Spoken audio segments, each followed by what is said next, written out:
diciamo che questo è un discorso più, forse, volevo chiedere più forse a Irene,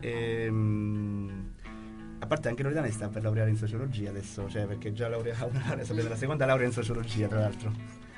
Loredana, non lo dice Loredana, non lo vuole mai Vabbè, che dire. c'entra, mi piace studiare, No, ma no, non è facciamo che la domanda e devo faccio tutte. sbandierarlo. No, no, adesso stavo perché ho detto chiedo a lei che è sociologa, però in linea di massima, quanto influisce invece questo tipo di sul prete quello che è la mancanza di effettività? Quanto può influire poi a livello della sua conduzione, diciamo proprio biologica, della sua vita all'iter biologico?